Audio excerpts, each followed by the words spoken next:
वापस लौटते वक्त किसे ले जाएंगे? सत्तू ने दोबारा उसके कंधे को पकड़कर हिलाया। तभी एकदम से उसने आंखें खोली और पलक झपकते ही एक हाथ से सत्तू की गर्दन पकड़ी और झट से गर्दन मरोड़ दी। दर्द से कराहते हुए सत्तू जमीन पर गिर पड़े और उसके साथ वह आदमी भी जमीन पर दोबारा बेहोश होकर गिर गया। सत्तू को उठाते हुए लक्ष्मण ने कहा, सत्तू, आपको कुछ नहीं होगा। हम साथ मिलकर यहाँ तक आए हैं और साथ मिलकर ही यहाँ से निकलेंगे।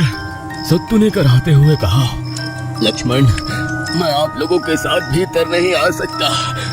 इसके आगे आप लोगों को ही जाना होगा। आपने हमारा यहाँ तक साथ दिया है।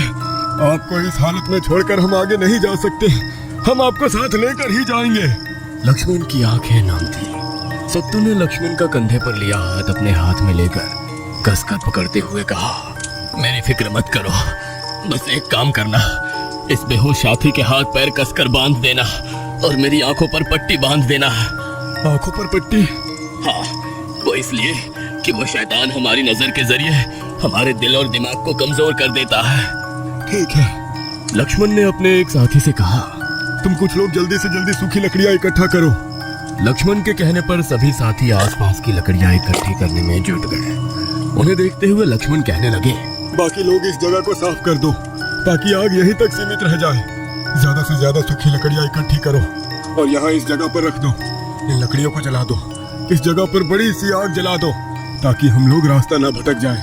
हमें उन्हें वापस ले जाना है किसी भी हालत में। आग ज्यादा से ज्यादा देर तक रहनी चाहिए और अगर आग बुझ भी जाती है तो उसमें उठता हुआ धुआं हमें नजर आएगा। लक्ष्मण के कहे अनुसार एक खाली जगह पर आग जला दी गई थी। उनके साथी के हाथ पैर कसकर बांध दिए और सत्तू की आंखों पर भी पट्टी बांध दी। सत्तू के कंधे पर हाथ रखते हुए लक्ष्मण ने कहा, सत्तू, अपना ध्यान रखना, हम सब वापस मिलकर जाएंगे। लक्ष्मण का हाथ अपने हाथों में लेते हुए सत्तू ने कहा, ये लड़ाई अब अंतिम मोड़ पर आ चुकी है। यहाँ से सीधे पूरब की ओर जाओगे तो कुछ ही दूरी पर घनी झाड़ियों के बीच एक बड़ा सा पत्थर मिलेगा जो तकरीबन एक आदमी की ऊंचाई जितना होगा। वहीं पर उस पिशाच का बसेरा है। चाहे कुछ भी हो जाए पर तुम्हें हिम्मत नहीं हारनी है।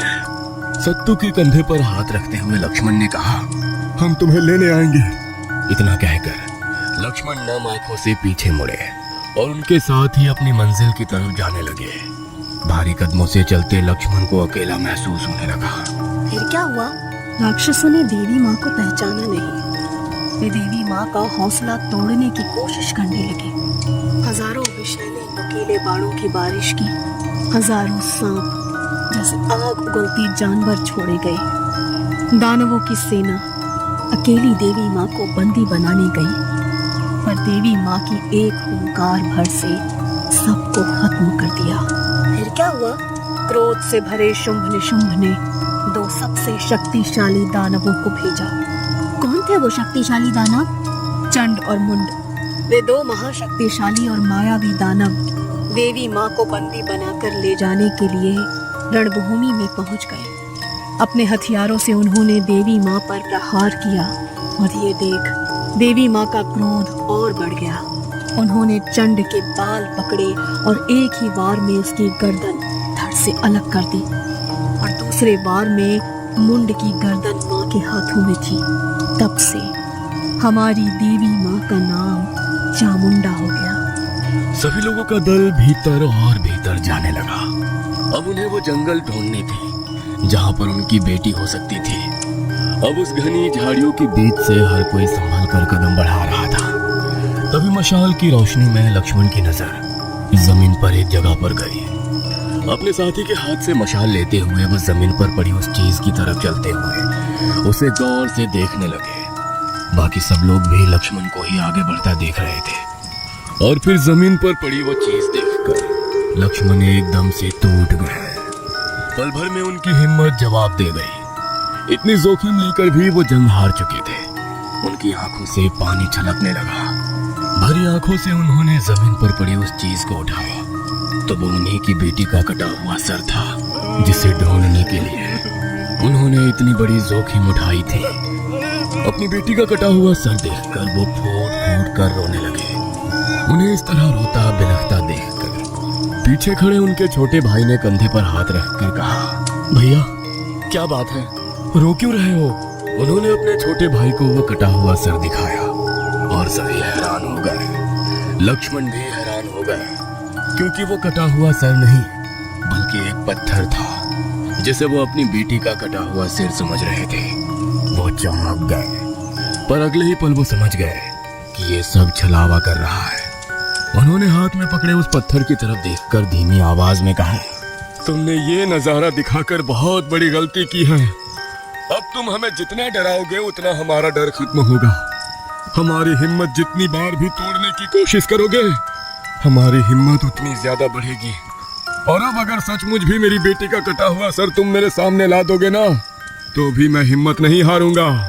जमीन पर रखा कोयता हाथ में लेकर उस कोयते से दूसरे हाथ में पकड़े उस पत्थर पर एक लकीर खींचते हुए उन्होंने कहा, चाहे जो भी हो जाए, अगर तुम मेरी बेटी को मार भी देते हो तो कोई परवाह नहीं, उसकी लाश ही सही, पर मैं उसे वापस लेकर ही जाऊंगा।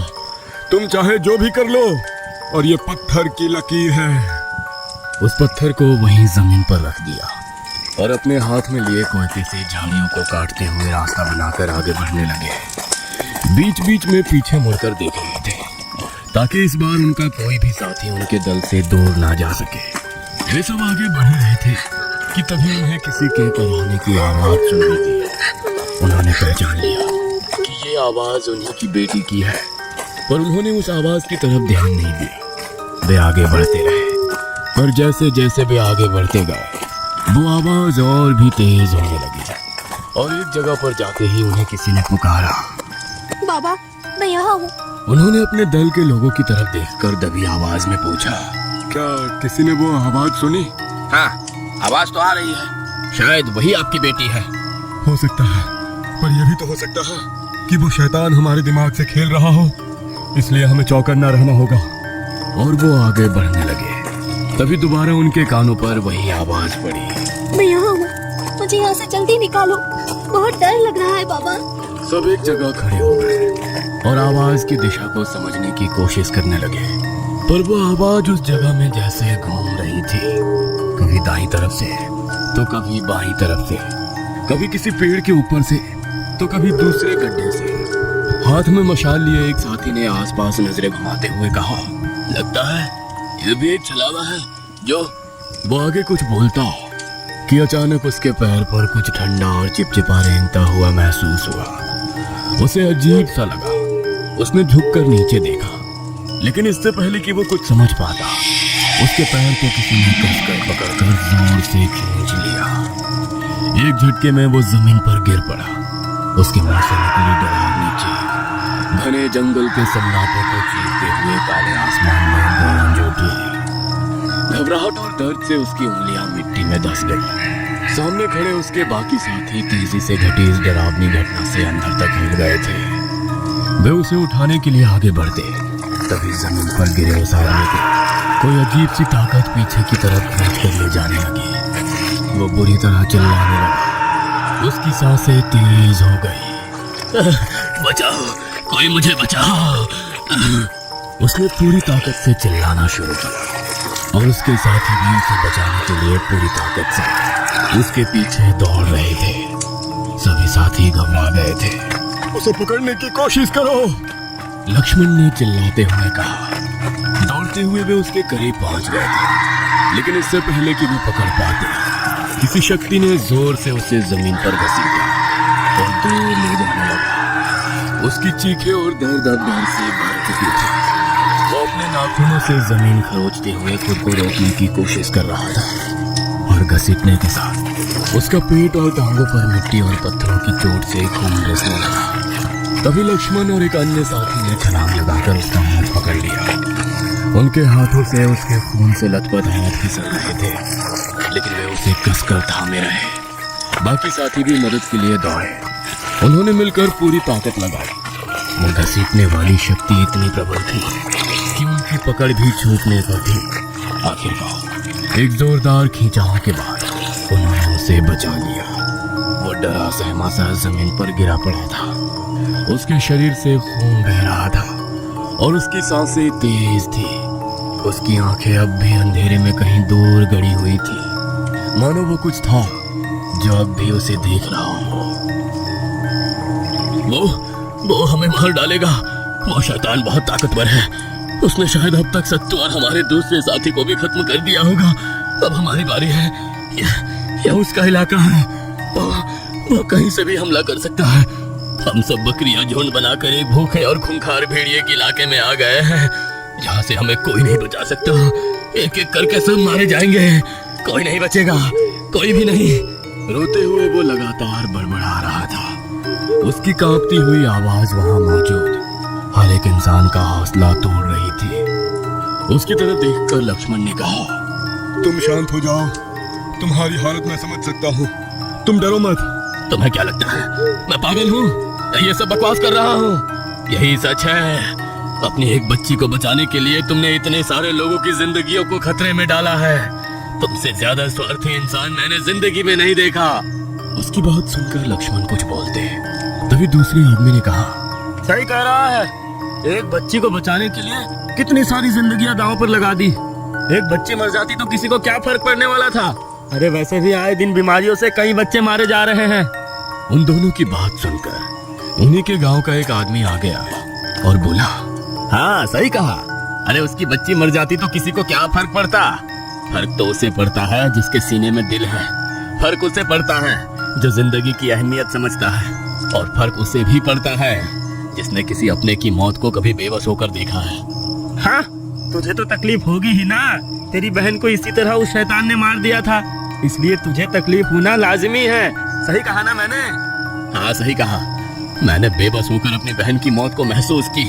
उसकी हड्डियां तक अंतिम संस्कार के लिए मिल नहीं पाई।